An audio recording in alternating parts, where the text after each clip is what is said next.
Hi, boys. Welcome to another Daddy Cast. This is from your Usborne Book of World History. We're doing pages 40, 41, and then 46, 47, 48, 49. Right now we're on page 40, reading about the warriors of Anatolia, also known as the Hittites. There's Anatolia. That's Turkey today. The Hittites were a tough warrior people. No one is certain where they came from, but around 2000 BC they arrived in Anatolia, which is in modern Turkey. The people they found there lived in rich cities, each ruled by its own king. By 1680 BC, the Hittites had defeated them all and ruled the whole land. About 200 years later, the Hittites began conquering the lands around them too.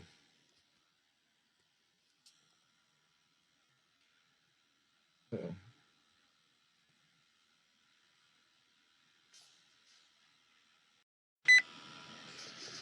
All right, let's zoom in a little bit here.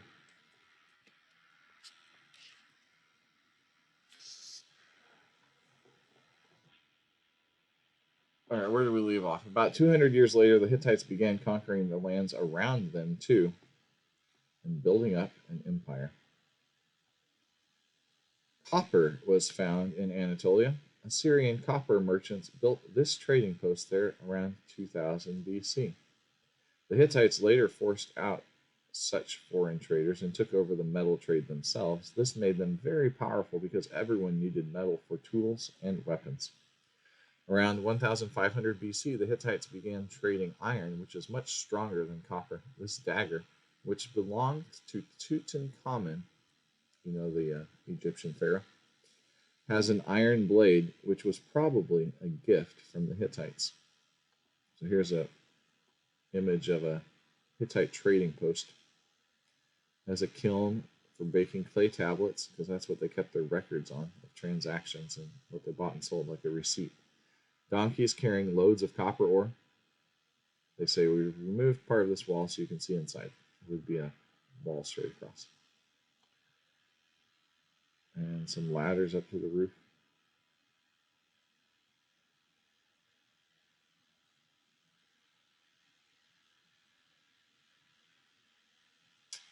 Hittite gods.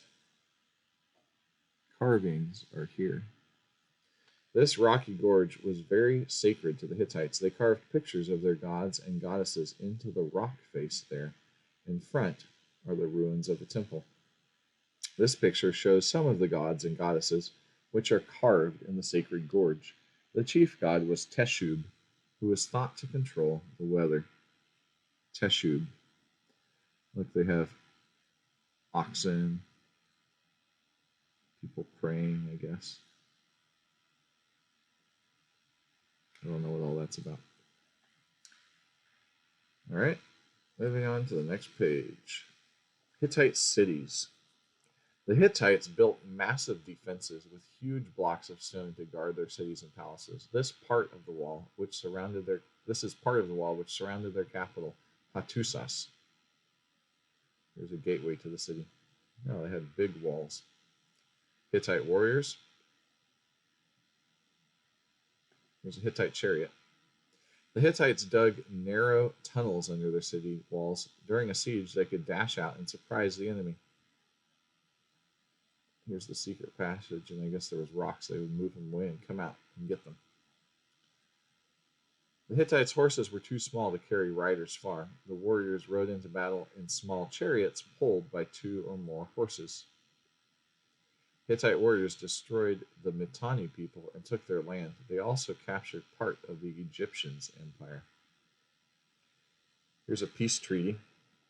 After years of war, the Hittites made peace with the Egyptians, and in 1270 BC, a Hittite princess married the Egyptian king, Ramses II. They also signed a treaty, the first international treaty for which we have the terms. So we know what the terms of the treaty were. The end of the Hittites. Here it has a picture of invading sea peoples. Around 1200 BC, the Hittite Empire was wiped out by new invaders called the Sea Peoples, who probably came from the Mediterranean islands. They brought their families with them to look for new homes. Some Hittite refugees escaped to the south and settled in what is now Syria. They managed to survive there until the area was conquered by the Assyrians. Okay, now we're moving on to page 46 in the book if you're following along. Canaanites and Philistines. The people who settled at the eastern end of the Mediterranean about 2000 BC are called the Canaanites. Their land was rich, and it also formed an important link between Asia and Africa. Rival empire builders such as the Egyptians, Mitanni, and Hittites constantly fought over it. 1. By 1500 BC, there were many walled city-states in Canaan. They were heavily defended, and each had its own royal family and palace. This statue is one of the Canaanite princes. Here's the island of Cyprus. Here's the city of UBOWH, the city of Byblos. This is the Dead Sea. This is the Sea of Galilee. And the Jordan River.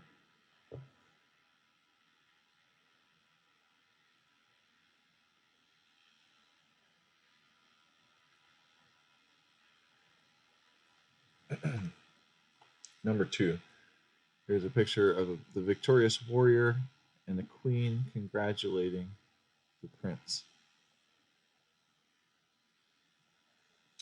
This piece of ivory, it's carved ivory, shows a Canaanite prince being welcomed home after a battle. The princes were always fighting each other instead of working together to keep out invaders. Number 3. Huge cedar trees grew in part of Canaan. The people of Egypt and Mesopotamia wanted these because they had no good wood of their own. This made them anxious to gain control of the area. Here's a picture of the port of Byblos, which was up here, Byblos. Oops. This guy is a merchant, discussing, selling stuff. Picture of slaves to be sold. Think about Joseph being sold as a slave. There's a scribe writing things. He's got his stylus or his pen and the clay tablet. He's got these clay tablets up there. Here are engraved gold trays, wine jars, which I think are also called amphorae, cedar wood. Maybe these were Hittite daggers being sold.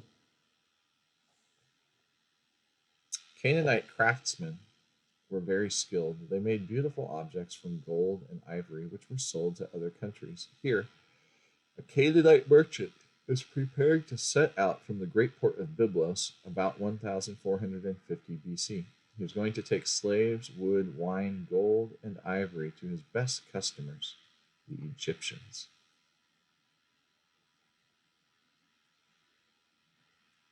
Clay tablets like this were found in the remains of the city of UBOWH. They are covered with Canaanite writing, which tells of the adventures of gods and goddesses. Here's the Canaanite script.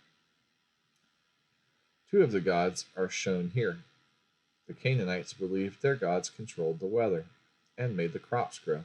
They worshipped them in high places, which had tall stones inside. You guys remember how the Israelites were always worshiping Canaanite gods on the high places that they set up? But some of the good kings like Hezekiah went and tore down the high places. That's what it's talking about.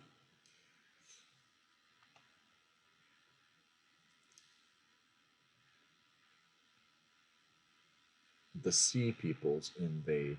About 1190 BC, the Sea Peoples invaded the eastern Mediterranean, killing and destroying as they went. Here they are fighting the Egyptians, who eventually defeated them. Here's the Egyptians on this boat. And here are the Philistines, or the Sea Peoples. One tribe of Sea Peoples, the Peliset, retreated to the south of Canaan and settled there. This land was named Palestine after them, and in the Bible they are called Philistines. The Philistines took control of the local iron trade. Iron weapons are much stronger than copper and bronze, so the Philistines were powerful and feared. There's even parts of the Bible where it talks about how they had to go down to the Philistines to get their iron weapons or to get their swords sharpened, which was a problem because it's dangerous to have to depend on your enemy for your weapons. Next page, Nomads in the Desert. Section 1. Even in our earliest records, there are references to tribes who wandered along the edges of the Syrian and Arabian deserts with their sheep. Such people are called nomads. 2. This is part of an Egyptian tomb painting from about 1900 BC. It shows the arrival of nomad traders who have bought. Okay, I'm having a hard time reading this. Start over. It shows the arrival of nomad traders who have brought eye paint to sell in Egypt. They carry their trade goods and all their belongings on the backs of donkeys. Other tribes owned sheep and goats, which they took into the delta of Egypt to eat the grass.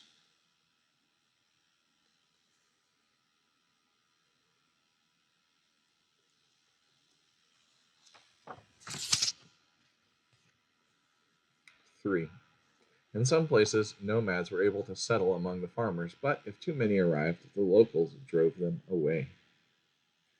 4. This statue is of a king whose tribe had invaded and become the rulers of the city of Mari in Mesopotamia. He lived about 2000 BC. 5. Some nomads, like this girl musician, hired themselves out as servants. Others became paid soldiers or laborers. By about 1000 BC, people had learned to tame camels. This meant they could cross the desert. Now let's read about the Israelites. The Israelites. Among the wandering tribes were the ancestors of the Israelites. After many battles, they took some land from the Canaanites and settled down. The Philistines were serious rivals. The Israelites chose Saul as king to lead them against the Philistines, but a hero of the war is said to have been a boy called David. You guys see the picture of David with the sling and Goliath here, right? David became king in about 1010 BC and made Jerusalem his capital. This great bronze bull stood outside the temple built there by his son Solomon.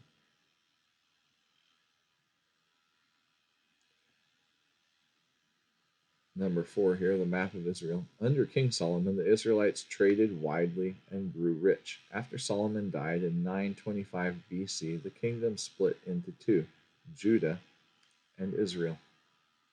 Gradually, the Assyrians extended their empire towards Israel. This monument shows King Jehu of Israel paying tribute to them. Later, Israel rebelled and its people were taken away, never to return. The people of Judah escaped the Assyrians, but were conquered and taken into captivity by the Babylonians in 587 BC. Jerusalem and the temple were destroyed.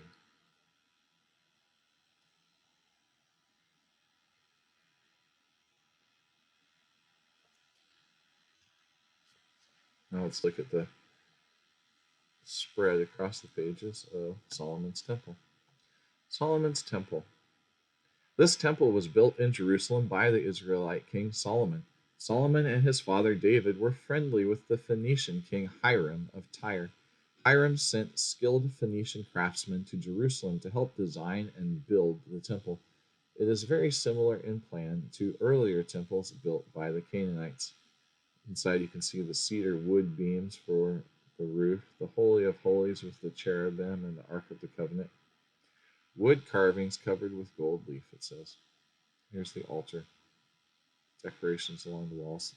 These giant columns. I don't remember what they called, but they each had a name. They each had their own name in the Bible. Each column did. Doors of cedar wood, solid bronze pillars. All right, that's the end of this reading.